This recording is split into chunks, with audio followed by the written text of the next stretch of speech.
Sunday morning, I traveled and I was present at Ebenezer Baptist Church in Atlanta, which is pastored by Savannah's own and Georgia's Junior Senator Raphael Warnock.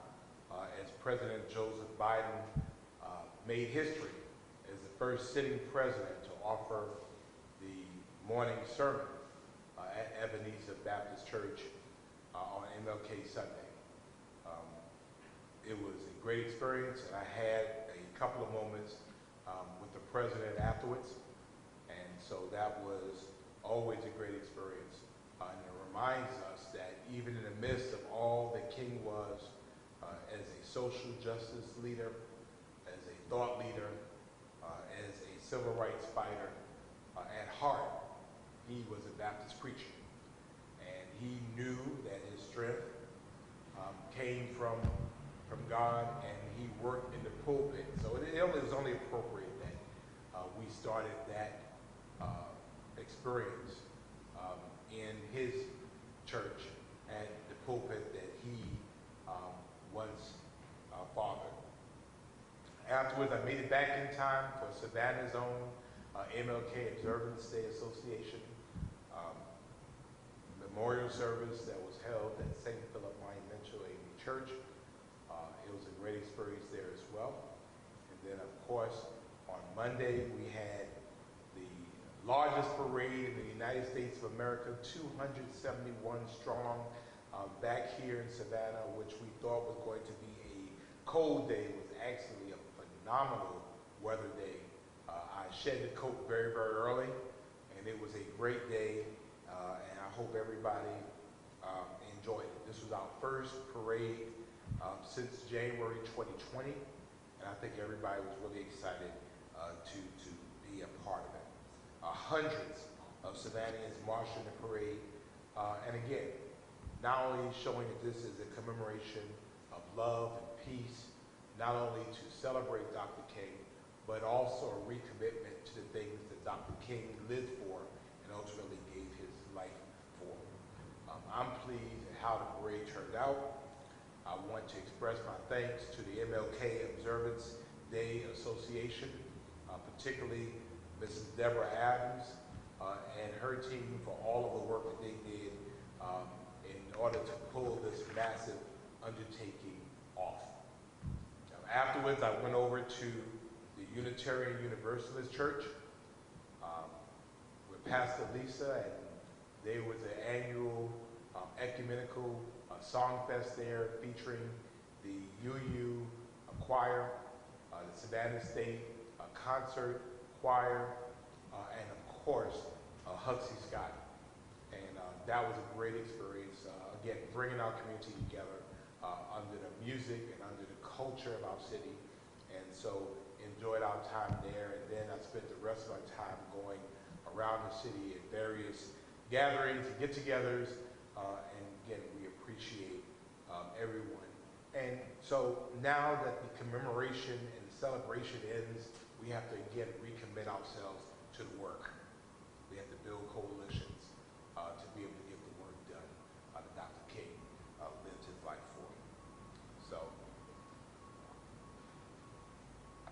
today marks the beginning of the end for us of last major work on our Broaden Streetscapes project.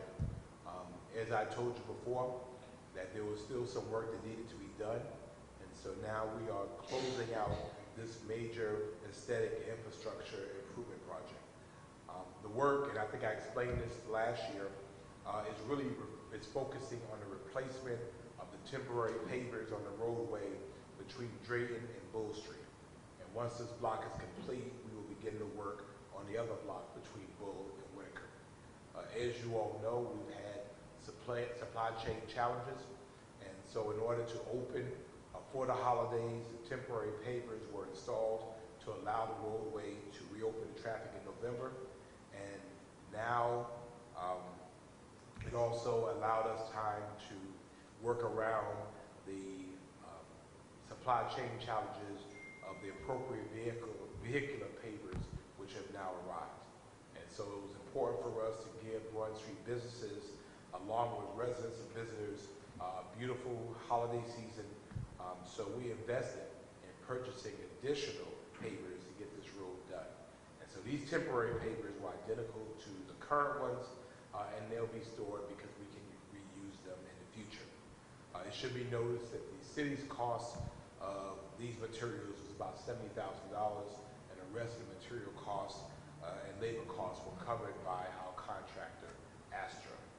So now that the permanent pavers are in and the work is beginning, we will remove the temporary pavers and simply just lay down the permanent ones. And so we expect this project to take about 1 week per block, so 2 weeks total. And of course, we'll provide an update if anything changes. We know that this has been long. We know it's been frustrating, as it's been for all of us. But I will tell you, walking down Martin Luther King Jr. Royal Street yesterday with the city manager and Team Savannah, we saw how beautiful it looked.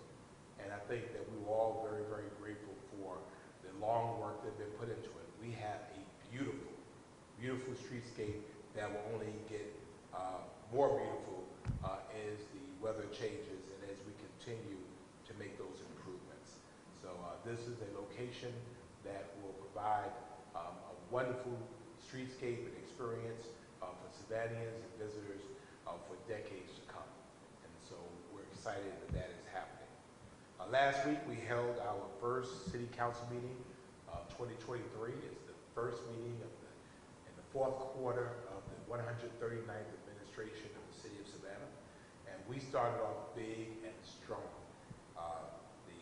Made some big moves in affordable housing, thanks to our partners at the Galvin Foundation and the efforts of our city manager, Jay Melger, Housing Savannah, and of course members of Team Savannah, CHSA, the Community Housing Services Agency, and Housing Savannah Incorporated.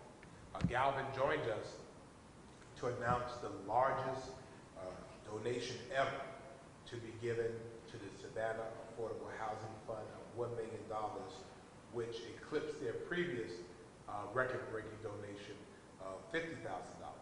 And so this $1 million will go towards assistance programs to benefit the historic Column Brownville neighborhood. And in addition, as a part of our partnership, Galvin shared they plan to invest millions more developing currently vacant property to provide for some much-needed affordable housing opportunities also in the Column Brownville neighborhood. These types of initiatives and partnerships are exactly what our Housing Savannah Task Force envisioned when they submitted their plan in 2021, and I cannot be happier because that came from the Housing Savannah Task Force that I envisioned and promised would produce Savannah's first affordable housing plan. Galvin chose us because they saw our plan, and they saw how aggressive we were toward moving towards making housing affordable for Savannahans. So we're excited for what that means and for much more to come. Also, last week we took a major step forward in our 100% Savannah sustainability efforts with the launch of our glass recycling drop-off locations.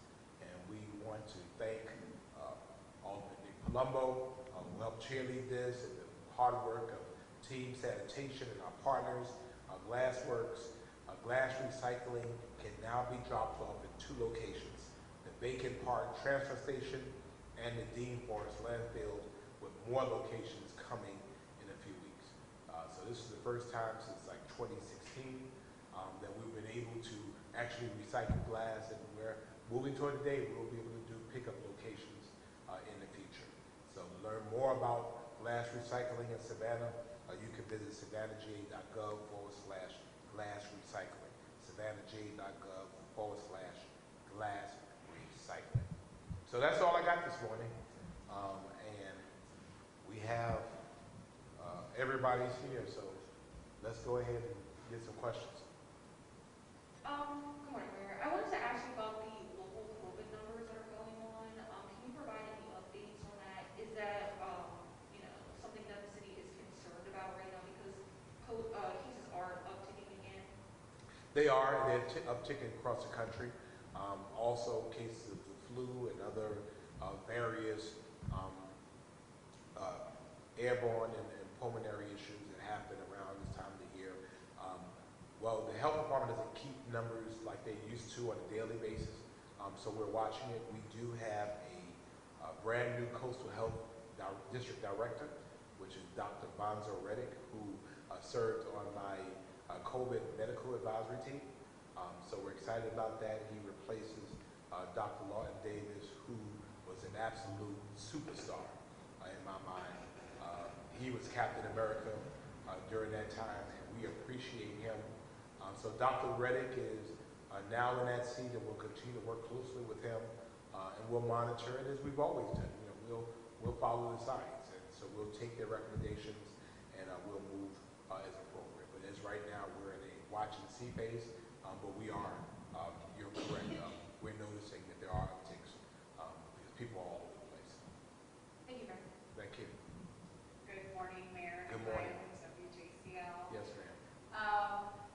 Broughton Street, obviously, a lot of people are ready for it to be wrapped up. Is there a timeline that you guys are looking at to have it finished and good to go? 2 weeks. 2 weeks. 2 weeks. Um, One week, again, this is, now, if you notice it was open, we walked on it yesterday. On those 2 blocks, there are temporary pavers that are there. And that was used to help us expedite getting the street open. These are temporary pavers, they're not meant for long-term use. So in these 2 blocks, we're closing 1 block. We'll take those pavers up, we'll put down the permanent ones. Then the following week, we'll move over 1 block to do it, and we'll be finished. In terms of that, everything else is really aesthetic. We'll continue to work with landscaping and the various other things. But for the most part, we have a fully open Broughton Street, even though we're doing some closeout work on this. And then that leads to my next question. Businesses in that specific area, have you spoken to them, or anybody from the city spoken to them about this temporary work? The city has, and we've maintained contact with them throughout this process. Communication is important. I have not spoken with them personally, but we have employees who their role is to maintain contact, help them understand what is going on, why it's going on, and figure out ways that we can be of assistance to them during that period. Again, the sidewalks will be closed. It'll just be the streets while they're doing that work. And again, it's not heavy construction work. It's really just picking up these pavers and replacing the paver, putting it down. So the weather holds up, I think we'll be fine. Thank you. Good morning. Kind of revisiting a topic I know that we discussed a little bit, just the redistricting of City of Savannah with aldermen. How does that process work? If you could tell us a little bit about that, and if any of the aldermen are seeing more within their district now or less? Well, that process is now finished. We voted to approve the maps. I've done this once before. Every 10 years after the census, it requires the federal government, the state government, the county government, and then ultimately the city government to redistrict to apportion their maps to make sure that everybody is representing about the same amount of people. We know that areas don't grow the same, but you have to recalibrate every 10 years to help to reset. And so we know that most of our growth is happening to the north of our city and really to the west. The Highlands is the fastest growing area, as well as Bradley Point. And I think that in that area, we probably had in District 1 about 7,500 more people than we had 10 years ago. So basically what you do is you start on that end and you start shifting. And so the work is done by the Metropolitan Planning Commission, which is a nonpartisan, non-political, professional, technical experts that help us to be able to create maps that are within the margin of error, so to speak. Within, I think it's 2.5% or something like that. But they met with each alderman about their district. They met with me about all of the districts and made recommendations. Then in August, I believe, we put the maps out in every district, and we put it out online. We had it out for a month. We had a public hearing later on that year to receive public comment, and I don't think there were any. And then we went ahead and voted on it. So these new districts will take place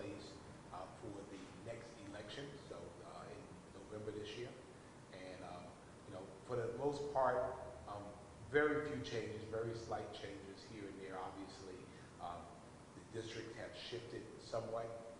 Again, now since it's west, everything is shifting toward the east to accommodate the growth in those areas. So it was easier than I would have expected, and it passed unanimously. So those are the new districts, and again, I thank not only the MPC but also the City Attorney's Office because it's a technical process, but it's also a legal process called meets and bounds and census tracts by which they have to affix the new district. So done. Happy about that. And last question on affordable housing. You all continue to address that topic. Very important. What does this mean for the city of Savannah, specifically that area, that this partnership that you all will have? What will that bring to residents who essentially are in that area? Well, for us, again, I think people have a misunderstanding as it relates to the city's ability for affordable housing. The reality is that we live in a state that is very free market. And so people can buy what they want to buy. And so what happens in historic neighborhoods and in neighborhoods like College Brownville, you have speculators and you have investors, you have equity firms, and they just buy property, they buy it. And you have people sometimes that are heirs of these properties that don't really realize the blood, sweat, and tears that grandmama and granddaddy put into that property. They may not live here anymore, yet this property is here, and so it's easy to sell it. And so you have people selling it that don't really have a real interest in the neighborhood, and then the neighborhood starts to shift. And that's also a process of gentrification. For us, our goal is to do a couple of things. We've done some great work that started when I was an alderman there in terms of working with groups like Mercy Housing, with the Florence Street School, helping to create affordable apartments there, row houses there, creating those to be affordable. So we have partners that have been there. We're renovating those, and the city was helpful in helping to secure tax credits for those. But also, if you want to keep your home and there are minor repairs that need to be done, there's $1 million that we are having to help people in that neighborhood to be able to, help little repairs before they become big repairs that forces people out of their houses. Also, we're trying to create affordable housing opportunities for people who lived in that community who want to come back to that community. People are leaving Savannah and they're going around the world, they're finding out there's no place like home, and they want to move back home. And so we want to make sure that housing is also affordable there. And so it's intentional. We have to make sure we infuse that. And so the city of Savannah has gone hard. And that's why Galvin saw it. They saw us going hard. And so I think there will be other people. We had not only the Housing Savannah plan, we now have Housing Savannah Inc. We got a city manager. That's his bailiwick. That's what he knows. So we have all of the pieces in place to really go hard in a major way.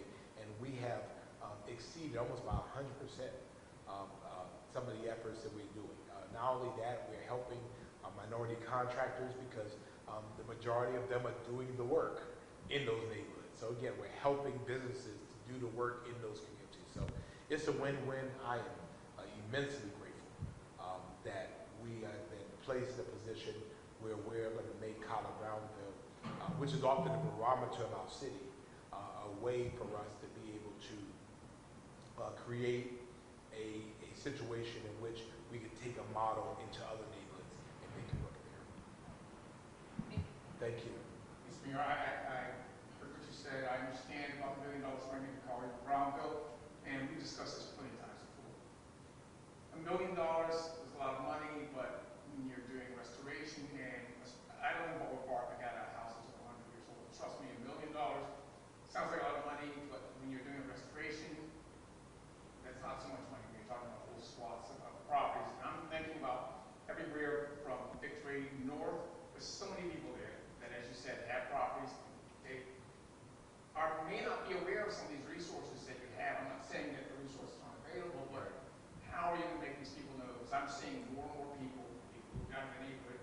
gentrification, of course, was inevitable, but the whole complexion of the community has changed. Sure. I look at my neighborhood, doesn't look anything like it did when I got here. Yeah. People had to go, that's understandable, but there are people that live there, they love the neighborhoods, they want to maintain their houses, and they can't seem to find it all day.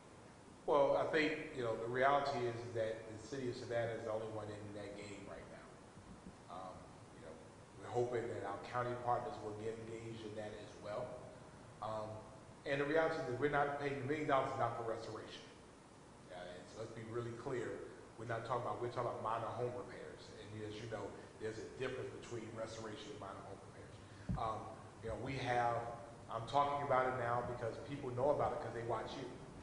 And so when they watch you and they hear it from you, and of course we'll use our expansive skills of our marketing communication team to get down, because you're right, people have to be able to know about it. But what we're telling people is don't sell your property. Don't sell it.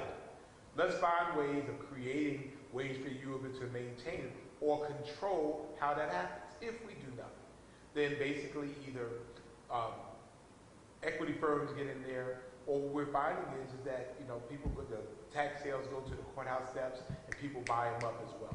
Again, by state law, there's not much that we as a city can do to stop it, but try to get in front of it. So I think the message here is if you have a home, don't sell your home. If you are heirs of a home, don't sell grandma and granddaddy's home. Let's figure out ways to be able to help you maintain control of that home and try to find ways to help that to happen. Again, gentrification and complexion of neighborhoods don't change if people don't sell. And again, by law, we can't tell folks what to do with their property. If you have a willing seller and a willing buyer, a sale happens. But I think what we're trying to do is let's find ways of helping people to remain in those properties. And so, again, we have Martin Freddie, who is the best of the best. Call our housing department at 651-6926. I think I know it by heart. 912-651-6926. And let's see, not only in College Brownville, but also in Baldwin Park. If you're having those challenges, let's see how we can be of help. And again, we want to be able to be of help. And we're counting on you, because I think everybody's represented here today. Let's go ahead and figure out ways we can help people to do that. Affordable housing only works if we all keep it affordable. We have to work together as a team. So I guarantee the city of Savannah is doing our part, and we will. We need our community to continue to do theirs. Thank you. Hey. Sounds like you had a good week. Yes. I do want to kind of stay on Gowan here for a second while we're talking about it. At the workshop and at the council meeting the other night, there was a little bit of skepticism towards them, not a lot from you that I saw. What are the checks and balances that the city did to make sure that Gowan is about it, if that makes sense? Well, I think that they have. It's a good question. Skepticism didn't come from me. When people do nice things for you, say thank you. I think, not only have we checked them out, we are transferring these properties into our land bank. And the land bank helps to make sure that checks and balances are done. And so they purchase the properties as they're able to pay for them. The $1 million check, when it goes to the bank and clears, we know they're about it.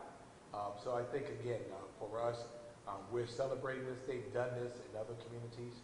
And so, although the skepticism, I think that it would have been, if Jesus Christ was coming back, there might have been skepticism. Just some people just going to be skeptical. Again, I think this was a positive opportunity, again, for us to do major things in this community. And again, the properties don't move until the check's clear. And so our role in this is to transfer the properties, 19, I believe, 18 vacant lots, and one structured to the Land Bank Authority. And the Land Bank Authority has legal maneuvers to make sure that things are as they are, and they have the conditions that under which they're being transferred. And again, as they do more and they build a track record with us, then obviously we'll engage more. So I think we have significant checks and balances. Again, not only that, not only the city manager's office, also Housing Savannah Inc., CHSA. Again, we have a lot of eyes on this. I think we're fine. I do want to go to recycling. I'm writing a story about it this week. After Sure. last week, I had a lot of people email me and asking about, why isn't this curbside? You kind of mentioned that being the ultimate goal here in a second. And I'm talking with sanitation later this week for this, so don't feel like you got to get too technical. But what are the barriers that are preventing that right now? Well, at one time we were doing it because there was a market for it. And then around 2016, there stopped being a market for it. And so it did not make sense. I mean, we could recycle glass as a part of the recycling. We just were not doing it by itself. We've now created a market for it. And so now we'll do centers. And as we build out our capacity, I think our goal hopefully is ultimately to move towards that. But again, you do it where there was a market. I remember there was a time we were paid for our recyclables. That's not the case anymore. So, I think it would be highly unwise to just move back into, recycling. You have to have containers for them, and they have to be handled separately. We're not there yet. I think baby steps, baby steps, baby steps, and my goal and hope is that we move back into a situation where we get there. We're not there yet, but I think this is a major step. To find somebody who's going to take the glass, and that was the key. We didn't have anybody who was going to take it. Now we have Glassworks right out across the river for us. They showed us some of the things they've been able to do with that. Aside of all of us walking around with these little moon rocks that happens to be, glass. And so I think it's going to be a great partnership. It gives us a chance to see how it's working. And as it works, we'll build it out. But I think it's a major move in terms of our 100% Savannah efforts. And if you want to talk about an item that was on the agenda at council Thursday night, the crew lounge. It was a pretty split vote by council. They ultimately did not get approved for the liquor license they were applying for. The two at-large aldermen made a point that most of the business owners, at least our business owners in Savannah, are not black, and that this was a denial to a black business owner. You voted in favor of the crew lounge getting this license on both votes, right? You're talking about there were two votes. Right. The first vote One was right. Right. The first vote was to approve. And the second one was to The deny. second was to deny, and you voted in the affirmative toward crew lounge. I did. On those, yeah, that's what I'm getting at. Okay. Do you think that the aldermen, the at-large aldermen, have a point in that? Do you think that there is a more scrupulous appeal process for black people trying to get a vote? I don't. I mean, I think what they said was absolutely nonsense. The facts don't support that. We have a total of 18 black-owned businesses, 14 that are on premise for consumption, and 4 which are packaged. We've approved every single one except the crew lounge. So, so the fact of saying that,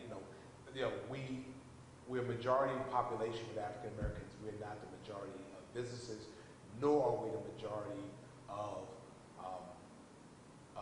alcohol serving establishments. So I think we have to put things into context. We have 18. We've approved every single one except for this particular one, and this one is different. And I voted against it last year. A couple of reasons why. And I think we have to understand the process of how this all works. First of all, alcohol is very important in our city.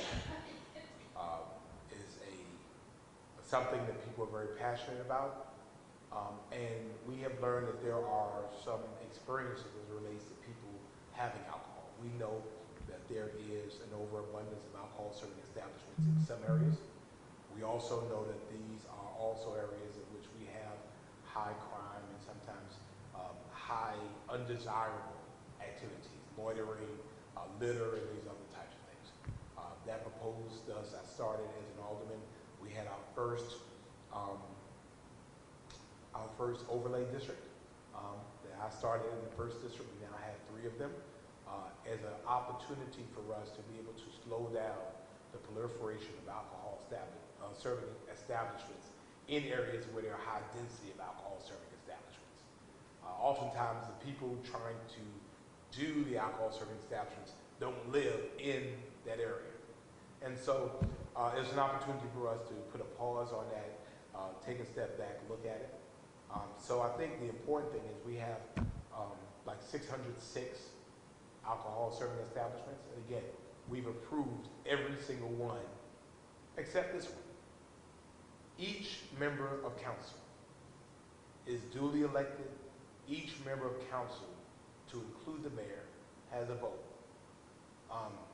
Sometimes I'm on the prevailing side, and sometimes I'm not. When I was a district alderman, obviously my radar, particularly to alcohol serving establishments in my district, resonated more with me. And there's two parts of the process. There's the part of the city managers in which you check different boxes administratively, from law enforcement to revenue and all of these things. But then it comes to us in which the community is now brought into play. And we are representatives of the community.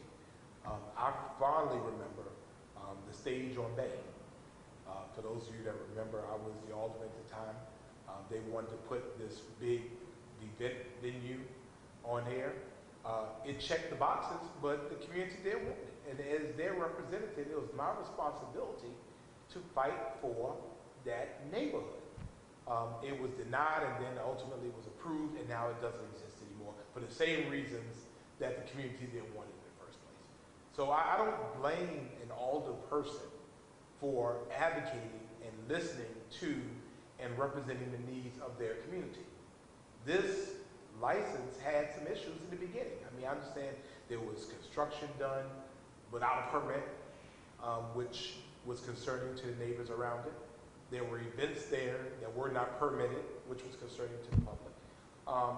But at the end of the day, each individual council member has to make their own decision. And, you know, I think that we have to be very, very careful when we're criticizing the right of a council member to make their own decision. Alderwoman Miller Blakely, just before that, voted against a license that had nothing to do with this because of this license, which I thought was, you know, she voted against it. It had nothing to do with their license, nothing to do with anything with their license. She just voted against it symbolically. Okay. You know, that was her vote. You know, it is what it is.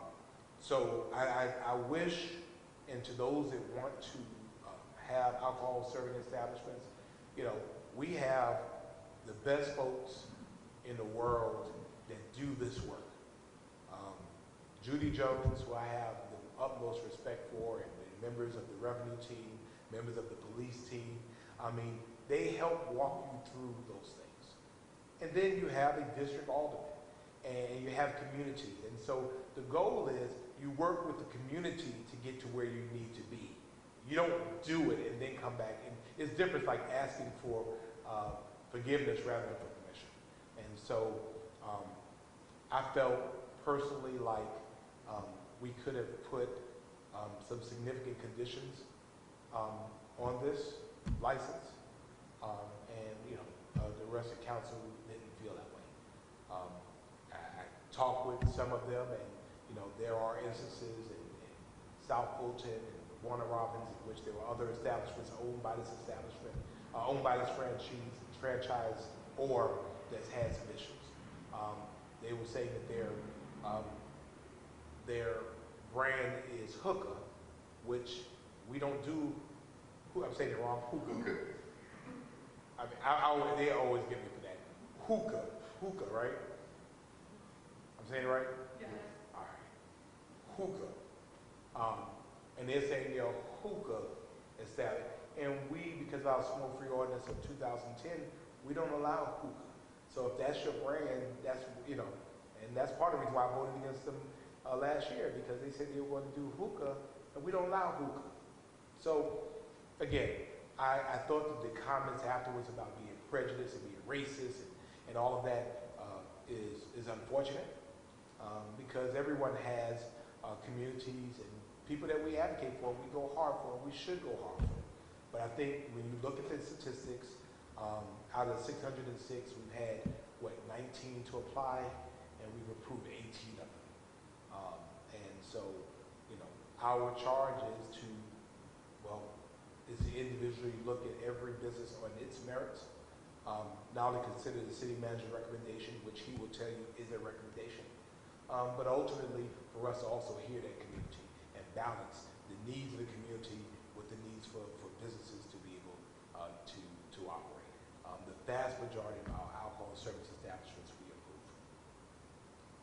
And we'll have some that we'll have to bring before us because there's been crazy stuff going on. It's been all over social media. You know, alcohol is something that is very important to this community, and so I hope I answered your question.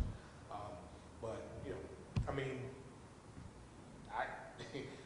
we each had individual votes in this, and so I wasn't on the prevailing side.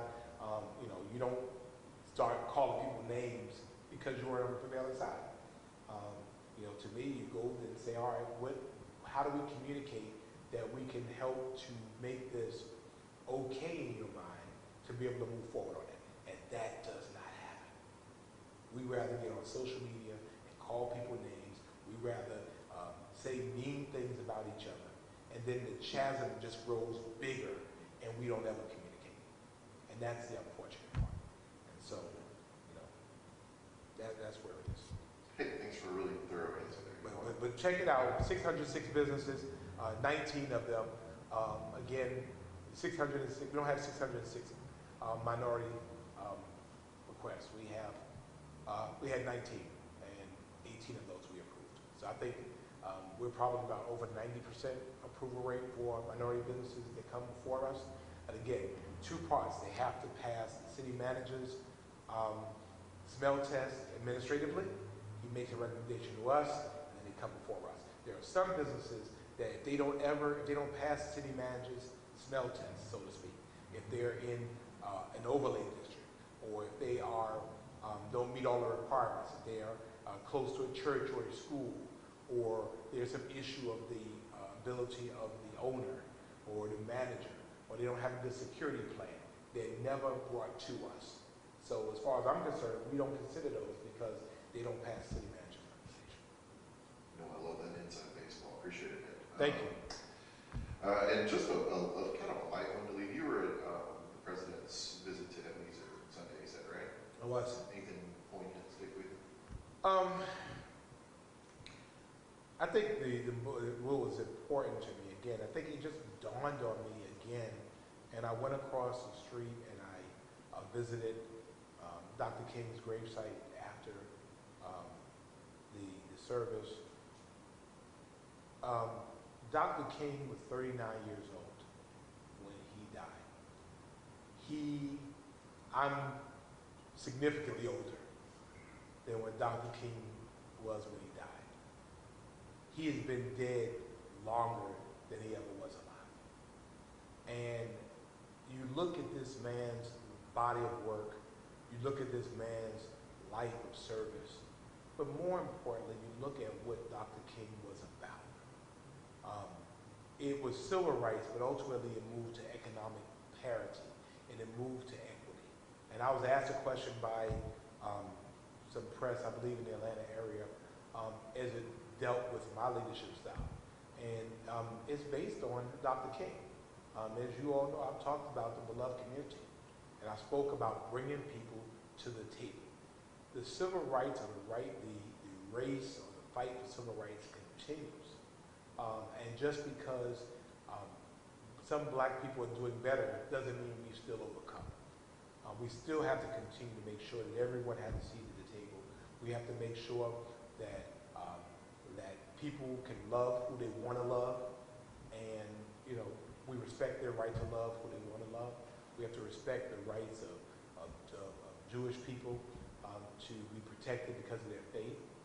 We have to respect those of the Asian American and the Latin Hispanic populations to be able to feel a part of the table.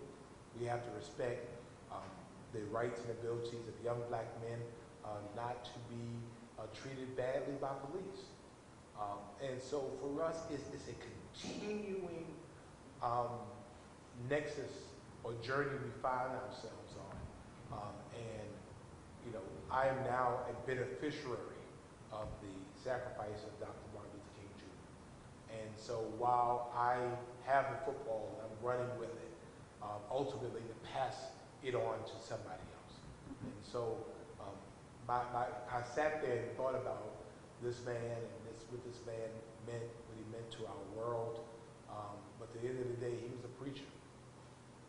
And that was what stuck with me, that he was still a man of faith, immense faith, a man of immense courage.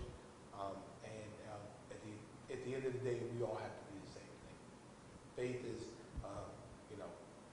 knowing, something along the lines of seeing the host, taking a step, even if you don't see the entire staircase. And so we shall overcome.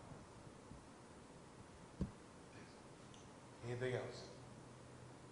All right, well, I appreciate it. We get back to work. This week, council will be engaged in various activities in our organizations, the U.S. Conference of Mayors and the Georgia Municipal Association. And, we'll continue to be busy as it relates to that. So God bless you all. Warmer weather is coming. Be Savannah strong.